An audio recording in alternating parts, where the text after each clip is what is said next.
Assalamualaikum. Sebelum menonton video ini, jangan lupa untuk subscribe channel ini terlebih dahulu. Kali ini kita akan belajar mengenai bentuk-bentuk kerja bakti sebagai pelaksanaan kewajiban kita terhadap lingkungan. Ada bentuk-bentuk kerja bakti di lingkungan rumah, sekolah, dan masyarakat. Yang pertama, di lingkungan rumah. Contohnya, kita dapat membersihkan lingkungan rumah bersama-sama dengan keluarga kita. Misalnya, mengepel lantai dan membersihkan kaca jendela. Ini juga membantu rumah kalian agar tetap bersih dan nyaman untuk ditinggali. Kemudian, menyiram tanaman di halaman rumah. Dengan menyiram tanaman, kalian membantu tanaman untuk tumbuh subur dan membantu tanaman melakukan fotosintesis yang akhirnya kalian mendapatkan oksigen yang baik. Lalu, menata peralatan rumah tangga agar rapih.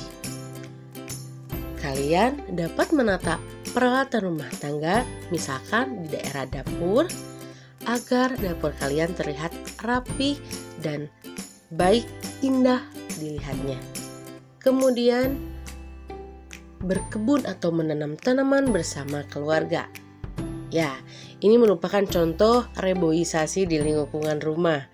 Jadi kalian tidak usah capek-capek kalian ingin reboisasi di hutan, sedangkan waktu kalian kurang atau tidak ada waktu untuk pergi ke hutan.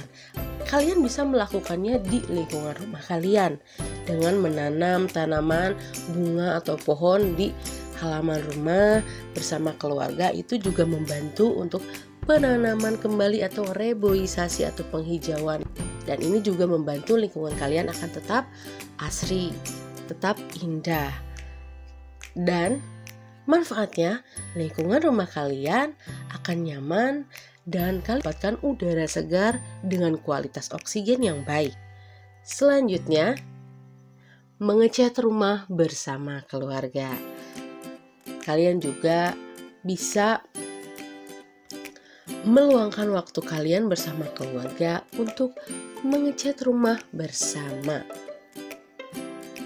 Yang kedua, lingkungan sekolah. Melaksanakan piket kelas. Siapa di sini yang tidak pernah atau jarang sekali melaksanakan piket kelas? Pasti ada. Itu jangan kalian lakukan. Kewajiban kalian di sekolah ataupun di kelas yaitu melaksanakan piket kelas. Kenapa? Jika kalian ingin kelas kalian nyaman ketika kalian belajar, kalian ingin melihat kebersihan di kelas kalian atau di sekolah kalian, maka kalian harus melaksanakan piket kelas. Jika kalian belajar, melihat sampah berserakan, kelas kalian bau, yang ada, kalian tidak ingin belajar, tapi kalian ingin keluar kelas. Karena tidak nyaman, makanya kalian harus melaksanakan piket kelas. Selanjutnya, membersihkan halaman sekolah. Ya, ini juga membantu kalian untuk memiliki sekolah yang indah, asri, dan nyaman. Kemudian, membuat taman sekolah. Membuat taman sekolah juga membantu sekolah kalian indah untuk dipandang, asri, nyaman. Banyak tumbuhan yang kalian tanam di sekolah juga membantu keseimbangan ekosistem di lingkungan sekolah kalian. Kemudian, menyiram tanaman di halaman sekolah. Ini sama halnya dengan di lingkungan rumah, kalian membantu tanaman untuk tumbuh subur dan menghasilkan oksigen yang baik bagi kalian, udara yang segar di lingkungan kalian. Selanjutnya, membersihkan kaca jendela di ruangan kelas. Ya, kalau kalian sedang belajar, lihat ke jendela, lihat keluar dari ruangan.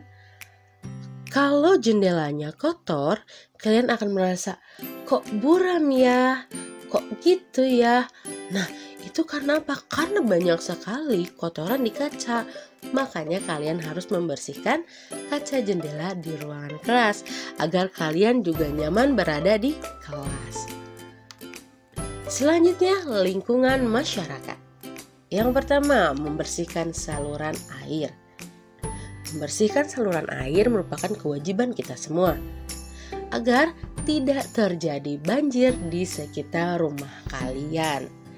Dan di saluran air, bagi orang-orang yang jorok, banyak sekali orang yang membuang sampah di saluran air. Itu yang harus kita bersihkan agar tidak terjadi penumpukan sampah dan akhirnya banjir di lingkungan kalian. Selanjutnya, kerja bakti memperbaiki jembatan yang rusak di lingkungan sekitar. Jembatan yang sering kalian lalui itu harus kalian jaga. Nah, kerja bakti ini juga kewajiban kalian untuk memperbaiki jembatan yang rusak. Kalau misalkan akses jalan kalian hanya lewat jembatan, lalu sewaktu-waktu jembatan kalian rusak, bagaimana kalian akan menyeberang? Bagaimana kalian akan pergi dari satu tempat ke tempat lainnya kalau aksesnya hanya jembatan? Ya, makanya kewajiban kalian itu menjaga dan memperbaiki jembatan yang ada di lingkungan sekitar. Selanjutnya, membersihkan rumput di sekitar jalan. Ya, membersihkan rumput merupakan kewajiban masyarakat sekitar, terutama di pinggir jalan, karena di pinggir jalan itu tidak ada orang yang memiliki ini tanah saya, ini jalan saya. Kalau jalan raya itu jalan besar, itu kewajiban kita semua, makanya kita harus menjaga kebersihannya. Dan pernah tidak kalian melihat di pinggir-pinggir jalan banyak sekali sampah, banyak orang yang membuang sampah?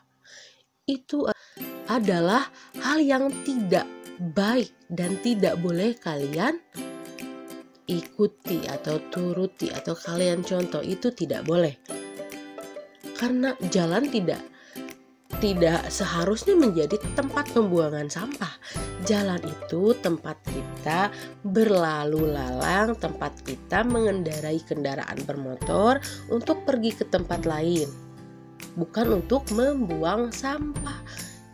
Ingat, kita harus menjaga lingkungan, tidak boleh membuang sampah sembarangan. Kemudian, menanam tanaman di area hijau agar udara menjadi segar. Ya, contohnya di pinggir jalan. Kalian pernah melihat di pinggir jalan banyak sekali tanaman-tanaman yang ditanam atau pohon-pohon yang ditanam. Apa fungsinya? Fungsinya yaitu menjaga agar di lingkungan tersebut udaranya tetap segar, oksigennya tetap bagus, dan itu juga dapat agar kita tidak merasa kepanasan ketika berada di tempat tersebut. Itulah manfaat dari menanam tanaman di area hijau atau di pinggir jalan atau di trotoar jalan. Selanjutnya, membersihkan sampah di sepanjang jalan yang kita lalui dan mengumpulkan lalu membuang sampah ke tempat pembuangan sampah. Ya, ini juga wajib kita lakukan, karena kebersihan jalan juga merupakan kewajiban kita sebagai warga masyarakat. Ini hubungannya dengan yang tadi, jalan dan rumput. Di pinggir jalan banyak sekali rumput yang harus kita bersihkan. Ini juga sama. Kalau di sini di pinggir jalan itu banyak sekali sampah yang berserakan karena orang-orang yang tidak bertanggung jawab. Itu jangan kalian contoh.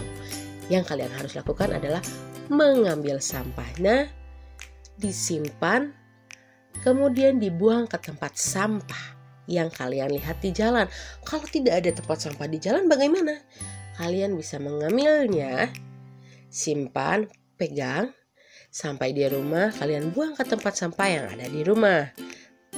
Tapi Sekarang di lingkungan kita, di pinggir jalan sudah ada kok tempat sampah. Maka dari itu, untuk kalian harus lebih sadar diri untuk membuang sampah pada tempatnya. Ya, sekian video pembelajaran kali ini. Semoga video ini bermanfaat. Sampai jumpa di video pembelajaran selanjutnya. Terima kasih.